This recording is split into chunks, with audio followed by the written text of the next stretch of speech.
بسم اللہ الرحمن الرحیم. اپنے معاملات درست کرو، اپنی نمازاں پوریاں کرو. کھولو پھر قرآن پاک. ہاں آج ویلا ہے جی. حضرت سیدنا بہلول رحمت اللہ تعالی، یہ کوئی اتنی مضبوط بات نہیں ہے، لیکن کچھ جو محقق ہیں انہوں نے لکھا ہے کہ جو ہارون الرشید تھا نا، اس کی بیوی تھی زبیدہ، وہ حضرت بہلول کی سگی بہن تھی. لیکن اتنی پختہ بات نہیں ہے، لیکن اس لیے دونوں میں یہ قربت بھی تھی بڑی. اور اگر آپ رود الریاحین دیکھیں، رود الانف کا مطالعہ کریں، آپ کو بڑے واقعات ملیں گے جہاں حضرت بہلول ہارون کو نصیحت کرتے ہوئے ملتے ہیں. اس کی وجہ محققین نے یہ بھی لکھی ہے کیونکہ برادر نسبتی بھی تھے، اس لیے حضرت بہلول اکثر ہارون کو نصیحتیں کیا کرتے تھے، کبھی کبھی خود بھی کرنے آ جایا کرتے تھے. رود الریاحین میں امام یافعی لکھتے ہیں کہ ہارون سیر کے لیے نکلا، آگے جناب دستہ، پیچھے دستہ، کرو فر، شاہی جلال و جمال دونوں ساتھ. جب وہ بغداد کے بازار میں آیا تو کیا دیکھتا ہے، وہاں حضرت بہلول رحمت اللہ تعالی بازار کے وسط میں بیٹھے، ویرانوں میں تنہائیوں میں رہنے والا بابا بازار کے وسط میں بیٹھا ہے. کیفیت ہے ایک، کرتے کیا ہیں، خود ہی زمین پر لکیریں لگاتے ہیں اور خود ہی مٹاتے ہیں. پہلے تو ہارون اس بات پر حیران ہے، یہ بابا آج ویرانہ چھوڑ کر بازار کیا کرنے آ گیا. مخاطب کیا، بہلول خیر تو ہے، آج بازار میں کیسے آنا ہوا. فقیر نے حضرت راز سے پردہ اٹھایا، کہتے ہیں ہارون ایویں نہیں آیا، بڑا خاص مقصد لے کر آیا ہوں. ہارون نے پوچھا، بہلول کون سا مقصد ہے؟ تو کہتے ہیں ہارون میں مخلوق کی اور مالک کی صلح کروانے آیا. میں مخلوق کی اور مالک کی صلح کروانے آیا. شاہی رنگ تھا، شاہی گھوڑا تھا، پروٹوکول تھا. اس کو فقیر کی بات سمجھ ہی نہیں آئی. آگے سے مذاق کر کے ہارون پوچھتا ہے، بہلول صلح ہوئی کہ نہیں ہوئی؟ تو حضرت بہلول رو پڑے اور کہتے ہیں ہارون آج وہ تو مانتا ہے، یہ نہیں مانتے. آج وہ تو مانتا ہے، یہ نہیں مانتا. بات آئی گئی ہوئی، گزر گیا وقت. ایک دن پھر ہارون سیر کے لیے نکلا تو کیا دیکھتا ہے، حضرت بہلول قبرستان میں بیٹھے. وہی کیفیت، وہی حال، خود لکیریں لگاتے ہیں پھر خود ہی مٹاتے ہیں. حیران ہوا، کوئی اس دن بازار آج قبرستان. پوچھتا ہے بہلول خیر تو ہے، اس دن بازار آج قبرستان.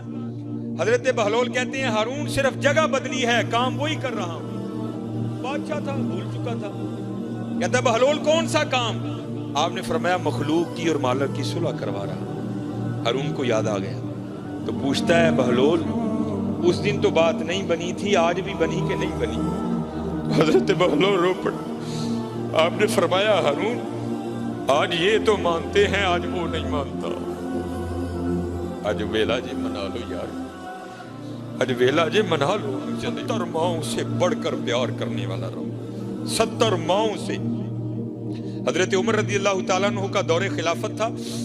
آپ نے ایک شخص پر 3 بار شراب کی حد لگائی اور اس کو وارن کیا، اب تو پکڑا گیا کوڑے بھی ماروں گا، تجھے قید خانے میں بھی ڈالوں گا. لیکن حضرت لگی کہاں چھوڑتی ہے. رات کا 3را پہر تھا، اس نے کہیں سے شراب خریدی، اپنی بغل میں بوتل دبائی، اوپر چادر لی اور گھر جا رہا تھا کہ وہاں جا کر پیوں گا. اس کو کیا پتا تھا کہ حضرت عمر مل جائیں گے. جب اس نے گلی ٹرن کی نا تو کیا دیکھتا ہے، آگے سے حضرت عمر آ رہے ہیں. وہ محاورہ ہے نا، چور کی داڑھی میں تنکا. جب اس نے حضرت عمر کو دیکھا نا تو خوف سے رنگ زرد ہو گیا اور حضرت نے پوچھا بھی نہیں، خود ہی کہتا ہے میرے بغل میں شراب کی بوتل تو نہیں، دودھ کی بوتل ہے. اب حضرت عمر سمجھ گئے. آپ نے فرمایا تو جھوٹ بول رہا ہے، تیری رنگت تو کچھ اور کہہ رہی ہے. وہ کرتا ہے نہیں حضرت، دودھ کی بوتل ہے، میرا بچہ رو رہا ہے، میں دودھ لے کر جا رہا ہوں. تو آپ نے فرمایا پھر دکھا مجھے. اس نے کہا حضرت میں کہہ جو رہا ہوں دودھ کی بوتل ہے تو آپ ضرور دیکھیں گے. آپ نے فرمایا اگر دودھ کی بوتل ہے تو دکھاتے تیرا کیا جاتا ہے، دکھا.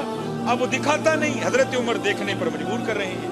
ماشاءاللہ ولایت کا روب، صحابیت کا دبدبا، حضرت عمر کا ماشاءاللہ قد بھی آپ نے کیا کیا؟ اس کی چادر کو پکڑ کے نا کھینچنا شروع کر دیا۔ اب حضرت ایویں کو ملانے والا ہو تو سیکنڈ میں کال ملتی ہے، یہ ہماری ہیں، اگر ملا بھی دیں تو جواب آتا ہے not responding at the moment. آپ کا موجودہ نمبر اس وقت کسی اور کال پر مصروف ہے، لیکن وہاں جب کبھی کال ملا وَإِذَا سَأَلَكَ عِبَادِي عَنِّي فَإِنِّي قَرِيبٌ، بندیا جدو مرضی آواز مار اسی سنا گے، نَحْنُ أَقْرَبُ إِلَيْهِ مِنْ حَبْلِ الْوَرِيدِ، تیری شارگنا بھی نیڑے ہیں، جدو مرضی آواز مار، گرمی چ مار، سردی چ مار، دھند چ مار، بدل چ مار، مری مار، نران کگان مار، زمین دی ستویں تہ چ وڑ کے مار، جدو مرضی مار اسی سنا گے تیری کال ملا دی۔ عرض کیا کرتا ہے، یا اللہ 3 بار عمر سے مار کھا چکا ہوں، اب حضرت عمر نے کہا تھا ماروں گا بھی، قید خانے میں بھی ڈالوں گا، یا اللہ پکی توبہ آج عمر سے بچا لے، وعدہ کرتا ہوں شراب کو ہاتھ بھی نہیں لگاؤں گا۔ تاریخ لکھتی ہے حضرت عمر نے زور سے جھٹکا مارا اس کو، تو کیا ہوا؟ وہ حضرت عمر کی اس کھینچ کو برداشت نہیں کر سکا، بوتل بغل سے گر کے نیچے ٹوٹ گئی۔ لیکن تاریخ لکھتی ہے جب بوتل ٹوٹی تو شراب نہیں، دودھ بہ رہا، پھر ساری زندگی کیتا کیوں؟ فرماندے نے ہاں ہے کیتے، جو دم غافل سو دم کافر، مرشد فرمایا